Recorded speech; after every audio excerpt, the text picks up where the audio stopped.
the city God walked away from. Millions of people walk its streets every year, believing heaven listens more closely here. They come with prayers memorized, prayers written, prayers whispered through tears. They arrive believing this ground amplifies their voice. They pray harder here. They touch ancient stone polished smooth by centuries of longing. They face walls, face directions, and face history itself.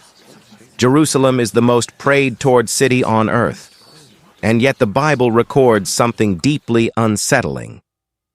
According to Scripture, God once left this city, deliberately, not because it was conquered, not because it was destroyed, but because it was rejected.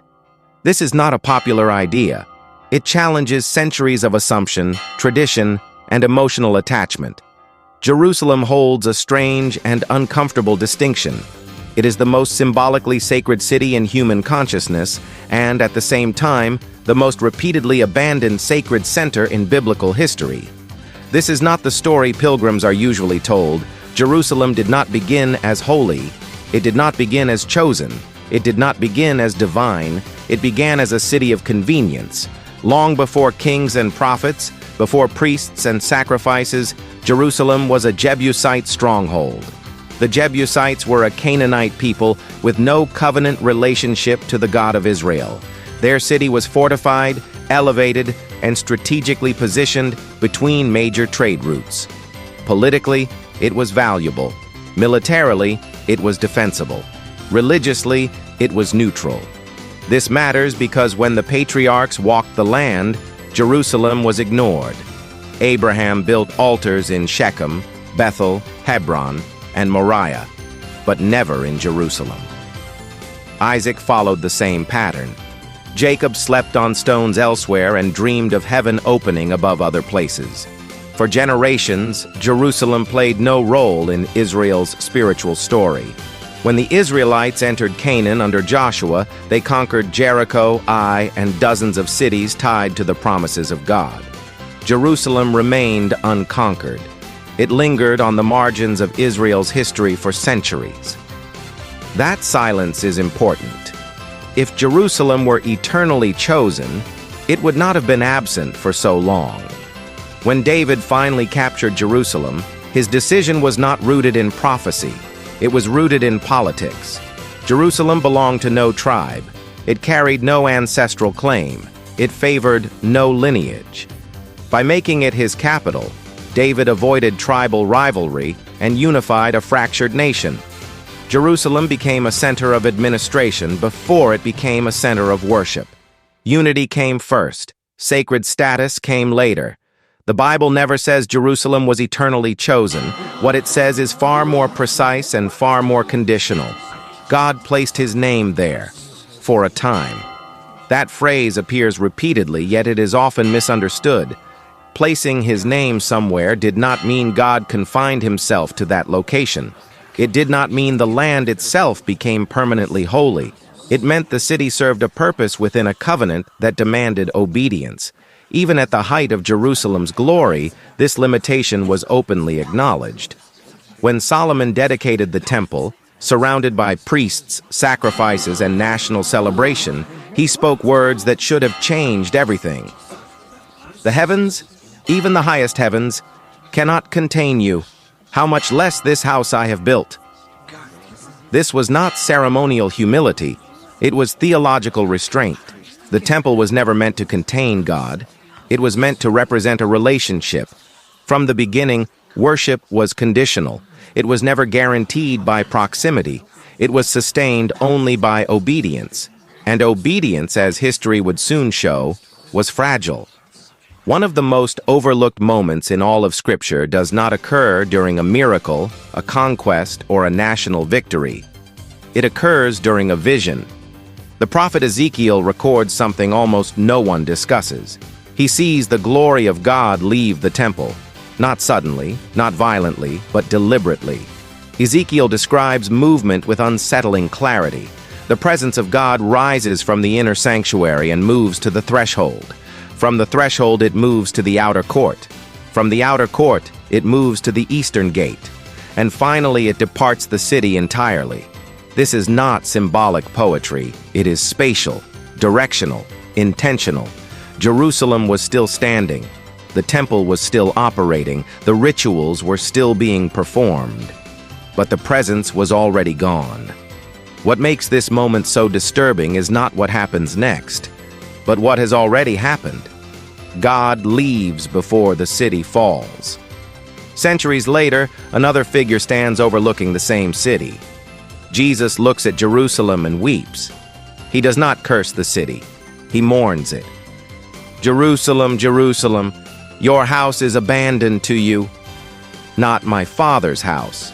Your house. This was not metaphor, it was a verdict. Then comes a statement that quietly dismantles location-based worship altogether. "The hour is coming," Jesus says, "when neither on this mountain nor in Jerusalem will you worship the Father." With one sentence, sacred geography collapses. Truth replaces place. In the year 70 of the Common Era, Jerusalem was destroyed by Rome. The siege was catastrophic. More than 1 million people died. Famine became so severe that, according to eyewitness accounts, mothers consumed their own children. The temple burned, despite Roman orders to preserve it. And strange signs were reported before the destruction. A bright light surrounding the temple at night. Massive gates opening on their own. A voice heard within the sanctuary saying, "Let us depart." These were not Christian legends. They were Jewish eyewitness testimonies recorded by the historian Josephus. The Second Temple was destroyed and never rebuilt.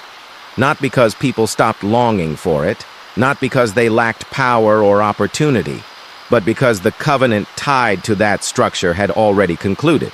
Jerusalem remained, stone remained, memory remained, but presence did not, and that is where this story truly begins.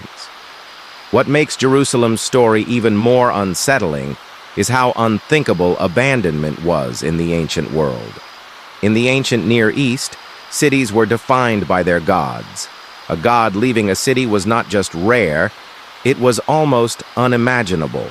Babylon believed Marduk lived permanently within its walls. Egypt believed its gods were bound to the land itself. Cities fell only when gods were defeated. But Israel's God operated differently. He was never territorial, never confined, never dependent on stone.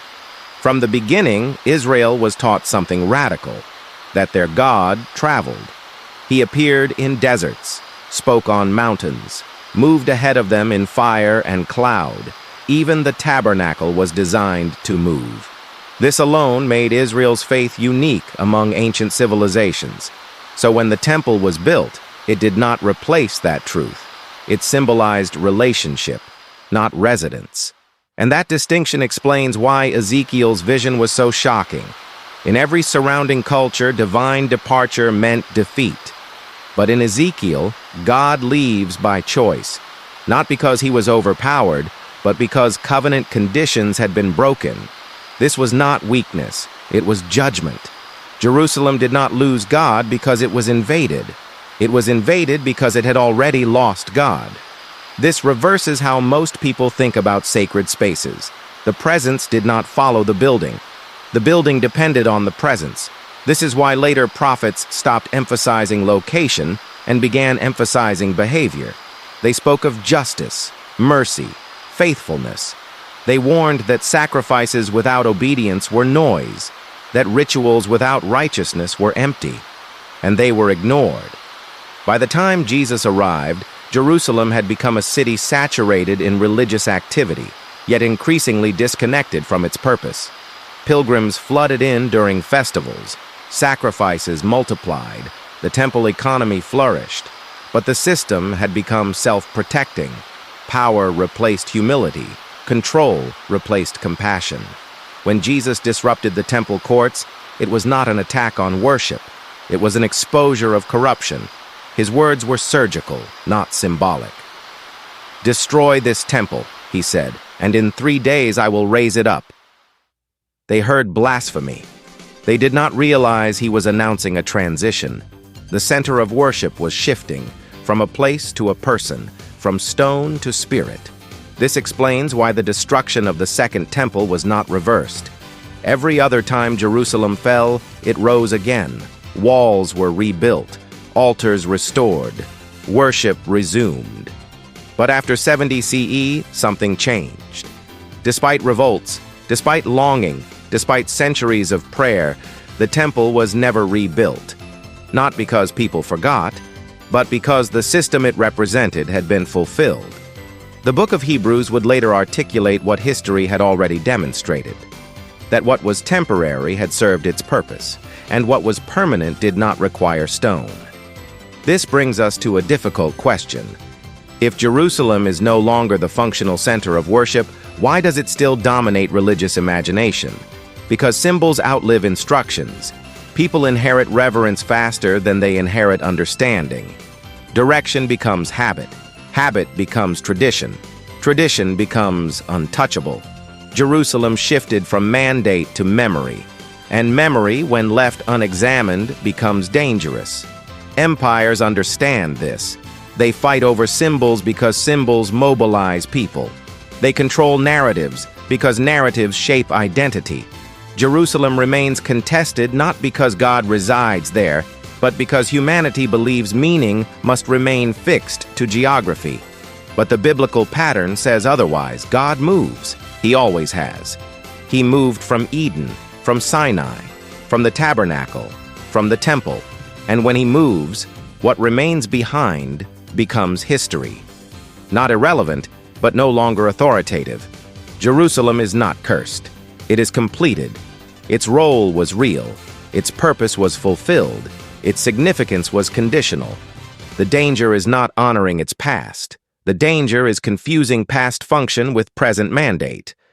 The Bible does not end with a city, it ends with a people, not gathered around a location, but formed by truth.